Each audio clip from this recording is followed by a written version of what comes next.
Brought to you by TechnoSpark 20 series smartphones.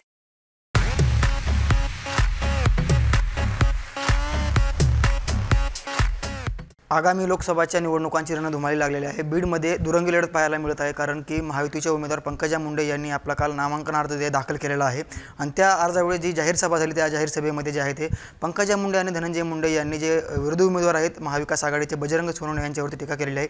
त्या संदर्भात आपल्यासोबत बोलण्यासाठी बजरंग बाप्पा आहेत। बाप्पा, काय सांगाल? संपूर्ण काल तुम्ही सभा पाहिली असेल, एकंदरीत संपूर्ण जी सभा आहे सभा तुमच्यावर संपूर्ण टार्गेट केलं गेलं आहे। नाही, मी माझ्या कामामध्ये प्रचारामध्ये व्यस्त असतो, त्याच्यामुळे ते काय बोलतात हे बघायला मला वेळच नाही आहे। मी त्यांच्यावर बघत नाही आणि काही गोष्टी सोडून द्यायच्या असतात, काय त्याला उत्तर द्यायचं, त्याच्यामुळे त्यांनी काय बोलले एवढं मला डिटेल माहीत नाही।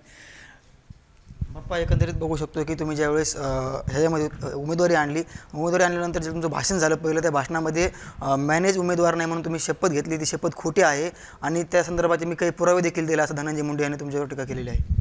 आता त्यांना प्रत्येक गोष्टीचे पुरावे त्यांच्याकडे आहेतच, कारण ते पुरावे शोधणाराच व्यक्ती महत्त्व असणारे नेते आहेत, त्याच्यामुळे त्यांच्यावर मी काय बोलावा, त्यांनी काय पाहिजे तेवढे पुरावे, जर एवढे त्यांच्याकडे सगळे पुरावे आहेत, मी मॅनेज उमेदवार आहे, तर माझ्या एकटेवरच टीका कुठं करताय तुम्ही? राष्ट्रीय नेते म्हणून घेतात उमेदवार पंकजाताई, पण आदरणीय नेते हे महाराष्ट्राचे टॉपचा नेता आहे, मी जसं मुख्यमंत्री बोलते तसं बोलत आहेत, मी आरक्षण दिलं वगैरे असे काही वाक्य आहे त्यांचे, तर मग ते एवढे टॉप मोस्ट लिडर असताना त्यांनी कुठं बोललं पाहिजे?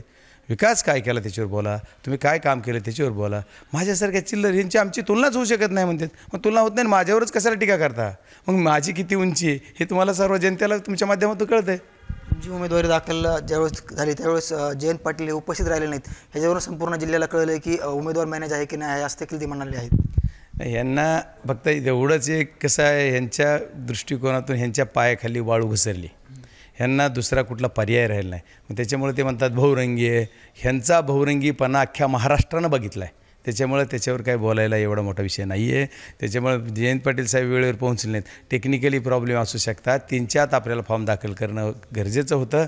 आणि कसं हे कुणाला कुठं मॅनेज करतील, कुणाच्या घरापर्यंत मॅनेज करायला जातात ते, त्याच्यामुळे त्यांनी कुठं आता त्या हेलिकॉप्टरवाल्याला मॅनेज केलं असलं जरा अर्धा घंटा उशीर कर तर काय सांगता येत नाही पॉसिबिलिटी, त्याच्यामुळे तर साहेबाला थोडा उशीर झाला, पण साहेब आले।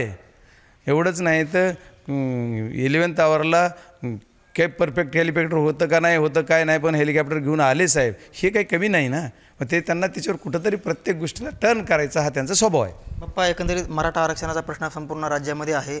आरक्षणाच्या वेळेस तुम्ही एकाही आंदोलनामध्ये उपस्थित राहिला नाहीत किंवा आंदोलनामध्ये सहभागी झाला नाहीत, मात्र तुम्ही कुणबीचं प्रमाणपत्र काढलं आणि त्याच्यावरती एक निवडणूक देखील लढवलेली आहे, त्यांचे आरोप आहे।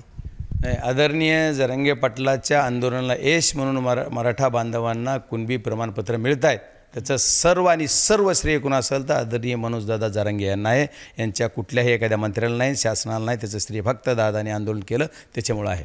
आणि राहिला विषय तर माझं प्रमाणपत्र मिळालं तर मिळालेलंच आहे, ते प्रमाणपत्र घेऊन असं दाखवत होते, अरे तुम्ही काय दाखवतात, त्याच्यापेक्षा तुमचा विकासाच्या कामाचे कागद घेऊन या ना, ते दिसत नाहीत कुठं, ही प्रमाणपत्र ऑनलाईन आहे, त्यांना कुणालाही दिसते का चोरून लपवून आहे थोडंच, पण त्यांना हे माहीत नाही की ज्या OBC प्रवर्गामध्ये मी खरेदी विक्री संघाचं नामनिर्देशनपत्र दाखल केलं होतं तिथं मी कोण संचालक केला आहे तर माळी समाजाचा ओरिजिनल इतर मागासवर्गीय जो आहे यांच्यासारखा मध्येच घातलेला नाही, नाही तर हे तर कुणाला घेतात OBCमध्ये, तेच OBCमध्ये तेच कुठं आता मला ते नाही का बोलायला होतं, त्याच्यामुळे त्यांचे काय बोलते त्याच्यावर मला जास्त बघणं किंवा एकंदरीत त्यांनी काल भाषण करताना म्हटलेलं आहे, प्रत्येक निवडणुकीमध्ये जात काढली जाते, हे दुर्दैव आहे आणि विकासाचं राजकारण केलं पाहिजे असा धनंजय मुंडेंचा आरोप होता। आता आदरणीय साहेबांनी मागच्या 5 वर्षापूर्वी ज्यावेळेस माझी उमेदवारी दिली त्यावेळेस असं ते म्हणतायत की मीच ह्यांना उमेदवारी दिली, मग त्यावेळेस काय झालं, त्यावेळेस मी समोर म्हणते होते जातीचं केलं जाते, जात काढली जाते, मग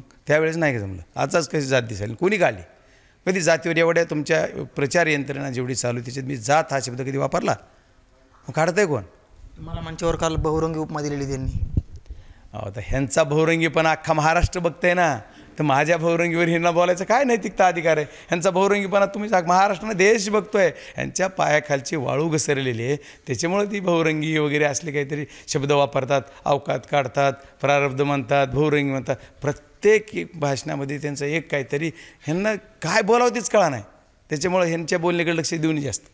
शेतकरी पुत्र म्हणून तुम्ही स्वतःला म्हणून घेताय, मात्र तुमच्या अपडेटमध्ये तुमच्या नावावरती जमीनच नाही असा एकंदरीत आरोप केलेला आहे आणि तुम्ही प्लॉटिंगची जमीन आहे। आता ह्यांना किती अभ्यास आहे ह्याच्यावर काय न बोललेलं बरं, ह्यांना काय हवेत बोलायची सवय, त्याच्यामुळे त्यांनी पुरावा द्यावा की माझी प्लॉटिंगची जमीन आहे म्हणून. मग त्यांनी जर पुरावा तसा दिला तर त्यांना जी अपेक्षित आहे त्याचं उत्तर मी देईन. पण त्यांनी माझी प्लॉटिंगची जमीन कुठे, एखादा प्लॉट माझा असू शकतो पण प्लॉटिंगची जमीन माझी नाही आहे, माझी शेतीची जमीन आहे.